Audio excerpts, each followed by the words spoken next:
welcome to this beautiful evening in this beautiful Congress. The next talk is a very interesting talk.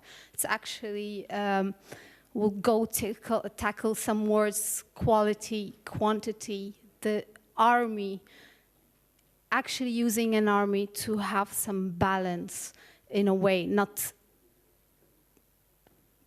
yeah, I can actually just say, what can an army do if the army was ethically put into action, let's say. So, Mr. Constant Dollard will introduce the talk for us today, and please welcome him with a warm applause.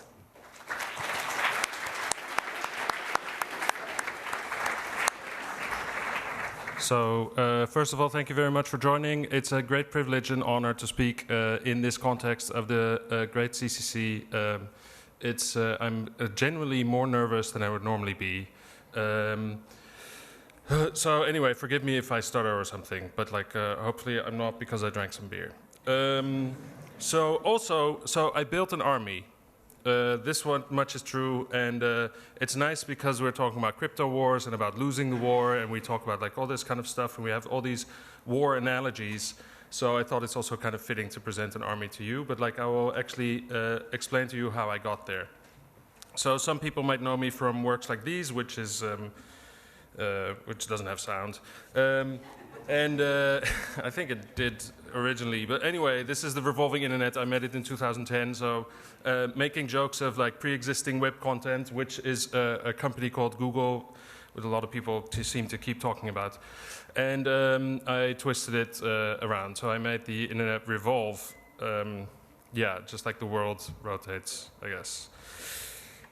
Yeah, so, and then I made this other thing which is called the death of the URL, because the URLs died, and this is one of the first things where it's actually a XXX domain name, which was the first attempt to organize all the URLs so it would be easier to block on porn content. But then I just, yeah, you see what happens, so that's happening. So I basically changed the title. Normally the referrer is, the referrer is actually in the title bar as a URL, but now the title is actually in the page, and yeah, you get it.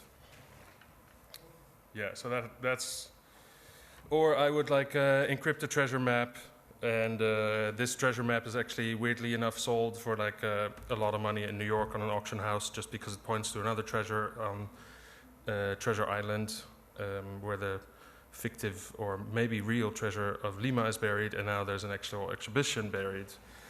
And also, I started a company recently, Dull Tech, because I want technology to be more dull. Because I think technology is perceived to be exciting while it's not. It should just be dull as fuck as it is. Yeah, so this is actually, I also retrieved the very first image that was ever photoshopped, which I was quite happy about finding. And then I decided to write oh, actually I didn't put a timer. So anyway, I'll see notes. So this is, I wrote a letter to her, to the protagonist in the picture, Jennifer. And I'll read you the letter right now. Dear Jennifer, sometime in 1988, you were sitting on a beach in Bor Bor, looking at the Opua Island, enjoying a holiday with a very serious boyfriend. The serious boyfriend, John, took a photograph of you sitting on the beach, not wearing your bikini top. John later became your husband and father to your children, Sarah, Lisa, Alex, and Jane. John, if you're watching this, hi. This photograph of a beautiful moment in your personal history has also become a part of my history and that of many other people. It has even shaped our outlooks on the world at large. John's image of you became the very first photograph to be publicly altered by the most influential image manipulation program ever. Of course, this is why I know the names of your children, and this is also why I know you're trying to do cool things, trying to get a .green top-level domain name. Anyway, personally, I believe that the importance of the domain name has been reduced to a nostalgic poetic value, but that doesn't matter now. I still wonder if you felt the world change there on that beach, the fact that reality would be more moldable, that normal people could change their history, brighten up their past, and put twirl effects on their faces. That holiday image became the very first photograph publicly manipulated in Photoshop, and your intimate beach moment became the reality for several potential clients to play with.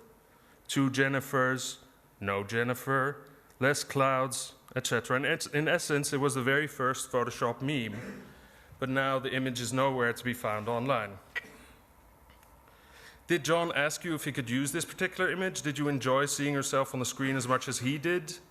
Did you ever think you would be the muse that would inspire so much contemporary image making? Did you ever print out the image yourself? Would you be willing to share the image with me, and if so, with the other people to whom it took on such an unexpected significance? Shouldn't the Smithsonian or any other large institution have the negative of that image, not to mention digital backups of its endless variations?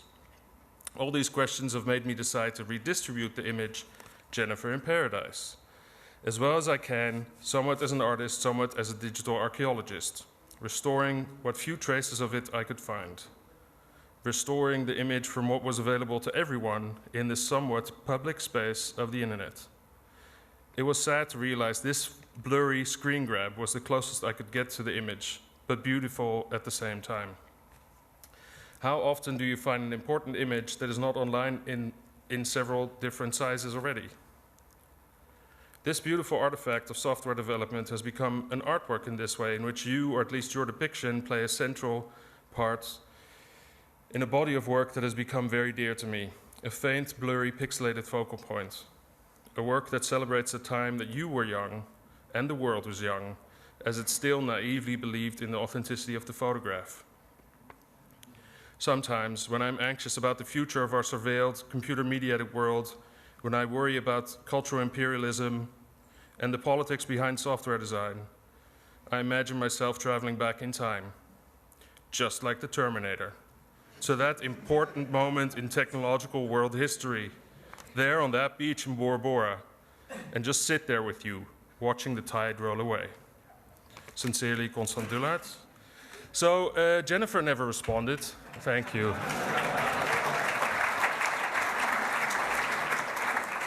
So Jennifer never responded, but the cool thing was, so this was basically an anecdote in Adobe's history, right? So there was like some talk about this picture, but I couldn't find it online, and it was in a video, which I'll briefly show later. So I restored it and I redistributed it with this letter as an open letter, but of course I put a payload in the JPEG, steganographically encrypted some messages in different versions of this JPEG, because I also wanted to discuss that a JPEG, of course, like isn't only a way to distribute images, but it's also the container of the JPEG, and especially if you steganographically inject content, it actually becomes a unique container discussing the materiality of digital photography. Besides, like, I mean, a lot of as an artist, like, I still have to deal with a lot of people discussing paper and discussing prints and like discussing the value of a file, if you can copy it, and this kind of bullshit. And in the end, I needed to emphasize the fact that like this image also wasn't mine. I just redistributed it. So actually, the only thing that's for sale as an artwork as this is the password to actually access the content I injected into it. And then, of course, you get these questions by institutions like, how do we show this in a space? So this is like working predominantly online. This is the question I get most of the time. Constant, how do we show this in our exhibition? So mostly I just take really stupid analogies and they work. So here, of course, I used UV paint, and I just, the text, which is, well, maybe it's an image, but the text that was encrypted in that Jennifer in Paradise image is now painted with UV paint on there, and I would read it as a performance.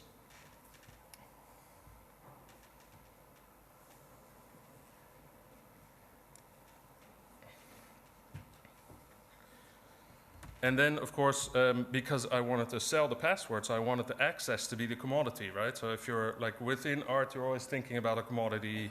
People want to own something. They want to have like a cultural gesture, which they can, which they can own, basically. And then, as an artist, you're entitled to do dramatic gestures. or at least I feel like I was entitled to do dramatic gestures.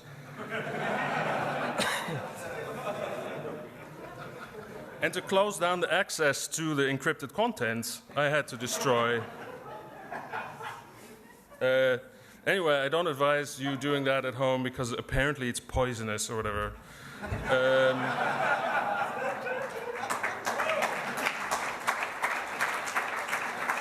So this basically meant that the people. So this basically meant that the people that wanted access to that content needed to or buy a new UV light, or they needed to buy the password to the file.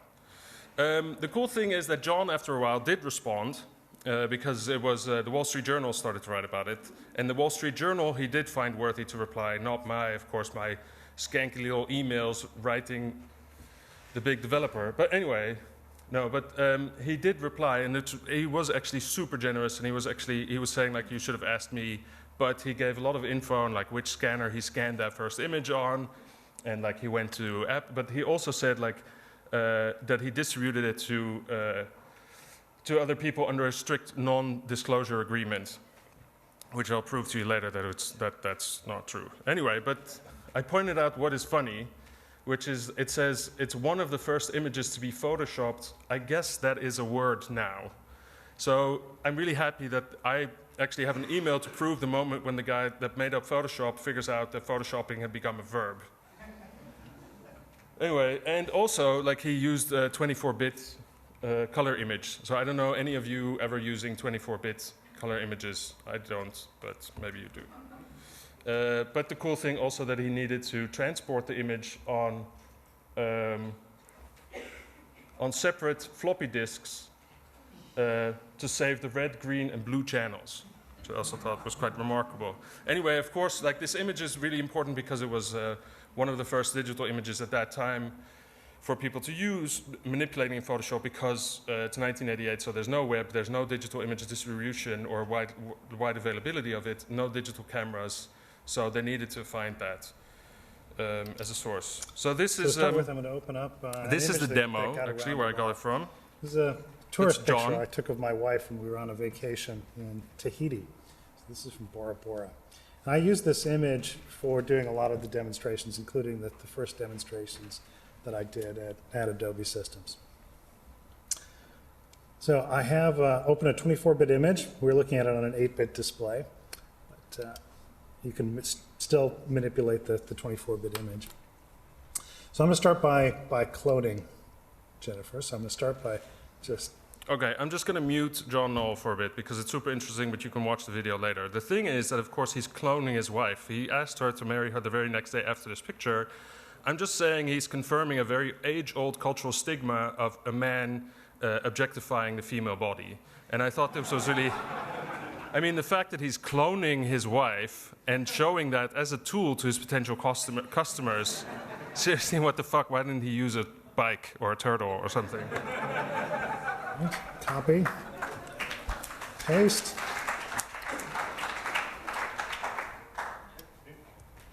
And now I have a clone. Anyway, so I've been using that image now because I felt like I made a new perception of that copy. And I've been using that into different works where I'm just rotating it through all the different Photoshop filters that are available. So you get these kind of images, and you get like these little presentations where I like liquefy Jennifer all over the place and I glitch her out. And like there's all these like images because, of course, like I'm turning this image into a ubiquitous kind of image that's everywhere. So I want to take it out of the idea that it's not visible everywhere. But the cool thing is that finally then actually John responded again, and that was in The Guardian. And the cool thing is that where before it was under a so-called non-disclosure agreement with, actually my lawyer told me that it's an implicit license he gave because he gave it to other people. Anyway, but the cool thing is that he gave actually the real image to The Guardian. So now everybody has access to that first actual image. So I found, like, I still pride myself in, like, kind of tricking him into releasing that first image where it was first like a personal image and now actually justified to him that the world had a right to see that very first image and to read that very first image as an important image in photographic world history. So I'm quite happy that this is now available for everyone to fuck with. Yeah, so this is Jennifer now, or like about 3 years ago. She's, yeah, this is her. I don't have anything to say about this. And also the nice thing is, also I did want to like ask them to, it's 15 minutes, thank you. I also wanted to, this means I have to hurry up. I actually wanted to take them back to Bora Bora on like a holiday and retake that picture, right? So, and then they perceived it weirdly enough as an indecent proposal. They said like, oh no, that's not okay. And then I thought like, oh, maybe they are prudes because she's like half naked in the picture and maybe she thought I would want to see her naked again.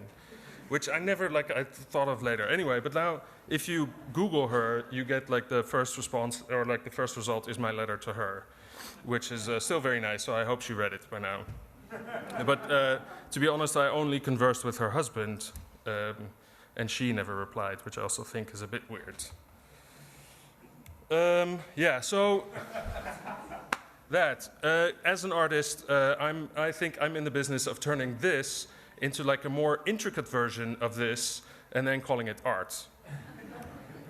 So I was invited to do an exhibition about clowns, and I gave this press image, and this is actually an artist, Marina Abramovic, that maybe somebody would know, and it's Klaus Biesenbach, who's like some kind of curator. And here's them with more curators, and here's Ai Weiwei with the naked children, which is awkward. No, it's not, it's a joke, sorry. So, okay, I just have to catch my breath. So this is weird, right? Like now on Instagram, like Instagram is actually starting to influence like how the art world works. So you would see an artist, you would see the amount of followers. This is a collector, for example, and you would see or read a certain relevance. Like if they have a certain amount of followers, you would think like, okay, that kind of quantitative validation, or like this quantified social validation, might suggest a kind of access to like a social capital. So it means that they're more relevant as a collector or as an artist. And like you would get these collectors that are posing in front of their artworks to generate more relevance for their artworks.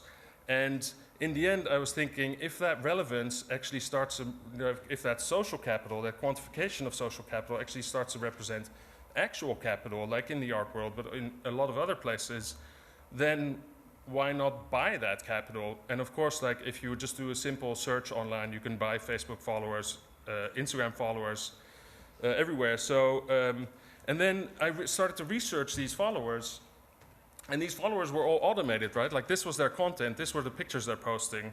So you would get these like kind of automated pictures where it says, this has the hashtag Instadroid, but weirdly cropped off heads in the image. This also reminiscence with weirdly cropped off heads in the image. And of course, like this means it's just an automatically cropped image because of the at that time dominant square format of Instagram pictures. So tags for likes with another few heads missing. Marathon, I never knew you could do a marathon with a snowboard, but whatever. So this is all like generated, right? So, and then you even have the bios. The bios are ripped from other people and then manipulated. So maybe a lot of you people would know this already, but I thought it was really like genuinely awesome poetry or found poetry where this is Jonalan, and Jonalan says, Smiley, I'll prove to the world that I would ecom some hin importand to thy Ned someday. So I think that's, and Darset says, I love so much us de neighbor. And anyway, I'll skip this. Or simple pretty paid. This is also weird. Gondar is a mechanical engineer, 29 years old, graduated from ITM in 2007. I think the original bio read MIT, but I'm not sure. And this is one of my favorites where it says, Mina is Roxy, I like it be fancy. Fot Vio Hort Poems blogger web editing. Anyway, so this is another artist, maybe you know him, Jeff Koons. He was also fresh on Instagram. And you know what I did? I thought, like, if I can buy these followers, you know, if I can find Jeff Koons, why not actually inject some capital into these people and inject some social capital. And I decided to buy 2.5 million Instagram followers because I had a budget from some institution, and I donated these followers to all these artists, right? Because if these artists want to kind of compare lengths of their dicks to like follower numbers, then why not make them all as equal? So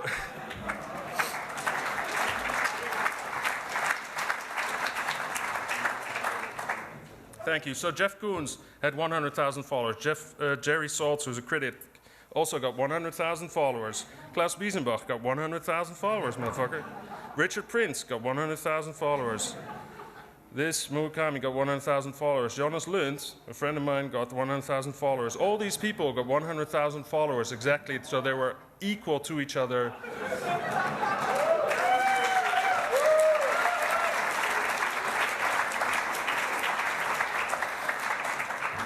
So basically, I became the Lenin of social media, right? Injecting capital and making people equal is what I do. So this is, but the weird thing was that the New York Times called me, and I'm like, holy fuck, New York Times is calling me. It's on the phone, on this shitty little free phone, or Fairphone. Like on the, yeah, exactly, Fairphone. There's New York Times, right? So I'm thinking, okay, this is relevant. I explain them everything, and she keeps asking me, I'm hurrying up. She's asking me, like, yeah, but like, do you know other people that are selling artwork through Instagram? And like, did you make money through Instagram? And I'm like, that's like what I'm criticizing. Like, this is not what the work is about. Like, I'm not actually telling you, like, maybe somebody once bought a work of mine through Instagram, but that's, like, I'm saying, like, this validation system of you thinking an artwork is important is corrupt. It's vulnerable, it's a system that's fucked, and it's a commercial system that we're buying into, and you shouldn't believe it. So the funny thing was that in this article, she quoted Simon de Pury as an auctioneer, and she quoted his follower number to mention how important he was. But I bought that guy, I bought that motherfucker, like, how many followers? 25,000 followers. So why the fuck did the New York Times quote, you know, that actual number to inject, like, mention some kind of relevance for that auctioneer? The same with Ai Weiwei. They also quoted, like, how many followers they had. Like, I own these followers. Anyway, so we're in a world that these kind of images, this is the most liked image, that this is going to be our culture. That this is going to be the most relevant image because this is the most liked. And that's a shitty place to be. You know, we need to have other tools to talk about the value of images, to talk about our culture, and not get trapped into these stigmas.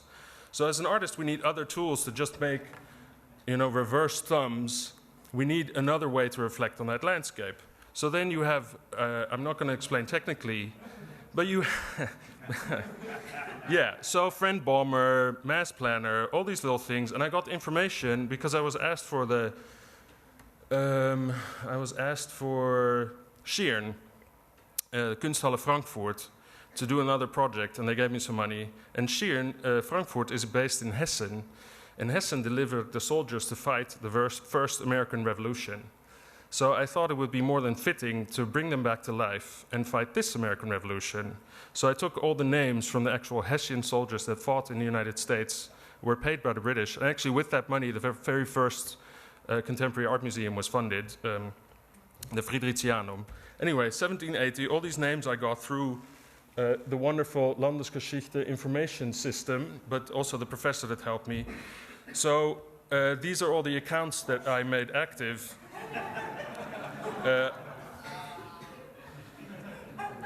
But the weird thing was that all these accounts, like a lot of these were created in Pakistan also, like they were actually manually crafted also. Like I had automated ones, but I also tried to disguise, like have the manually crafted ones. And then these pictures showed up and I actually had to explain them, like the Hessian soldiers were white, and like I shouldn't have like non-white passport pictures on there. And then but then actually when I was typing this in Skype, weirdly enough, all these people use Skype, which I thought was very weird, knowing what we know. But anyway, it felt so weird to ask that and say, like, could you please use white images, that I stopped asking that. So if somebody talks to me about like the conceptual error why the artificial army isn't all white, it's because I don't give a fuck anymore, and I don't want to ask somebody in Pakistan to only use white images, because it's fucked. Anyway, so of course, because it's, thank you, because it's also, of course, like it's very weird that we're using this kind of like system where it's like a lot of this kind of artificial capital, this artificial social capital is crafted in lower wage countries. And we're actually supporting a system by buying these followers and buying this kind of black hat SEO shit with like having very large groups of people crafting this kind of these kind of accounts. And anyway, I think there's like a kind of messy thing. But the nice thing about like using army as an analogy is that it brought me onto BBC News. And this is also really funny because I think this is again like the value of, I could have said like I made a large collection of phone verified accounts, but I think by saying like I made a fake army or I made an army got me on the news. And then the funny thing is that actually, although it's been on the news and in The Guardian again, the nice thing is over half of the army is still alive. So they're still out there. I'm still distributing likes. I'm still using that. If you would want to help me, please give me, if you have like spare Facebook accounts, which I hope you don't. If you do, fuck Facebook, get the fuck out of there. But also, if you do have them, give them to me and please accept the friends of like another 1,000 soldiers and the next few thousand soldiers that I'm gonna make. And let's create some social noise. Let's create some social noise of like, and fight this kind of weird artificial system of like quality validation through this kind of artificial social measurement system. So yeah, like, fuck Facebook. Anyway, I'll just play with a short piece of, is that a 0 or do I have like a few more minutes left? Okay, so I'll play a brief part of my video with like my call to war, let's say. This is not part of the video.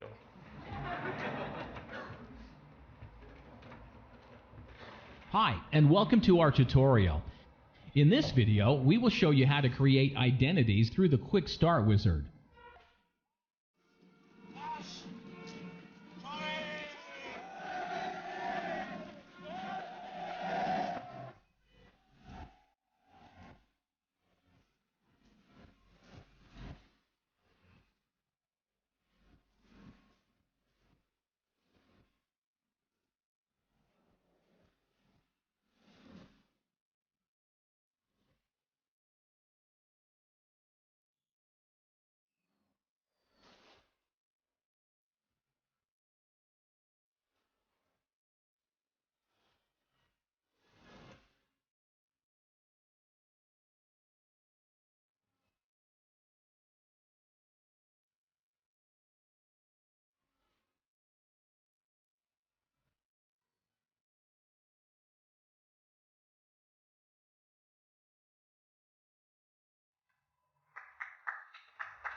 Yeah, thank you very much.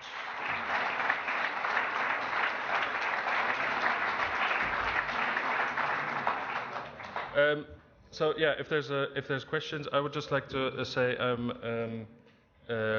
the end of the project, I'll also release like of course like the cool little graphs that you see, like when it hit the BBC, how many profiles were deleted by Facebook, and how, and like.